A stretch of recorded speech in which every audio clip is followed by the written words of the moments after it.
Ukraine पहुंचे Britain की storm shadow की नई खेप, ब्रेकिंग और शॉट। ब्रिटेन की यूक्रेन को स्टॉर्म शैडो की सीक्रेट सप्लाई भेजेगा। स्टॉर्म शैडो की संख्या गुप्त रखी गई है।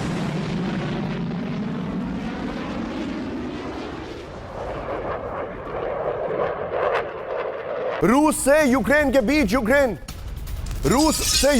यूक्रेन पहुंची पेट्रियट की नई खेप, ब्रेकिंग और शॉट।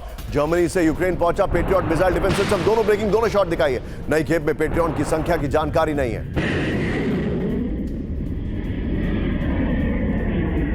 और अब आज की सबसे बड़ी खबर, फ्लोर ब्रेकिंग सीधा आइए और मैं बहाल सर के पास आने वाला हूं। साउथ चाइना सी में अमेरिकी न्यूक्लियर बॉम्बर से टेंशन ब्रेक करिए।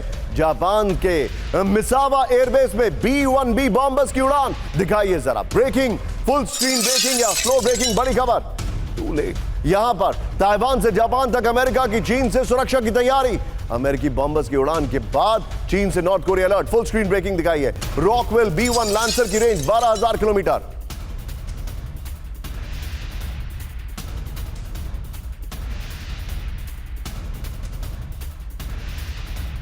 बीच में एक और बड़ी खबर, सीधा ये मेरे बगल में ब्रेक करिएगा। चीन के खिलाफ अमेरिका की जंगी तैयारी दिखाइए जरा। फिलीपीन सी में यूएसएस निमित्ज की तैनाती, निमित्ज के साथ कई अमेरिकी वॉरशिप भी मौजूद। ब्रेकिंग और शॉट।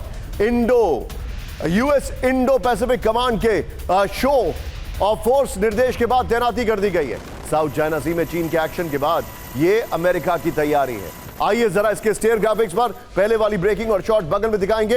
ये देखिए जरा किस तरीके से तैयारी है और डिटेलिंग इसकी, ये देखिए जरा।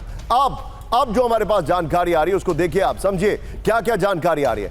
ये देखिए, अब साउथ चाइना सी में चीन के एक्शन का अमेरिका ने जवाब दे दिया। बड़ी खबर आगे देखिए। एटलांटिक में ये वेस्ट फिलीपीन सी में स्ट्राइक ग्रुप के साथ यूएसएस निमित्ज की तैनाती कर दी गई है। आगे दिखाइए जो जानकारी आ रही है। ग्रेडली, वेनी, मेयर लेना, स्टैनली फैगबी और प्रिंसटन जैसे वॉरशिप तैनात हैं। अगली बड़ी खबर सीधे आइए, ब्रेकिंग और शॉट यहीं से लीजिएगा। Breaking shot. मिडिल ईस्ट में बड़े युद्ध की तैयारी कर रहा है अमेरिका। मिडिल ईस्ट की ओर रवाना हुआ अमेरिकी aircraft carrier USS George W Bush. Breaking और शॉट। सुशील, तीनों ब्रेकिंग तीनों शॉट लीजिएगा। तीनों ब्रेकिंग तीनों शॉट। और सीधे चलिए एस बहाल सर के पास। बहाल sir, this is getting really serious. America her war front पे एक्टिव हो रहा है। बिल्कुल सही कह रहे हैं निशांत जी आप, लेकिन देखिए अमेरिका का फोकस डिवाइड होता जा रहा है। अमेरिका का जो एप्लीकेशन ऑफ फोर्स है वो कम होता जाएगा और कहीं पे भी मल्टीपल फ्रंट्स पे वो एक साथ एक्शन नहीं कर सकता। ये ज्यादा ऑप्टिक्स के लिए है रादर देन इफेक्टिवनेस के लिए। अगर हम ताइवान रिलेशंस एक्ट का भी देखते हैं तो स्ट्रेटेजिक एम्बिग्युइटी है।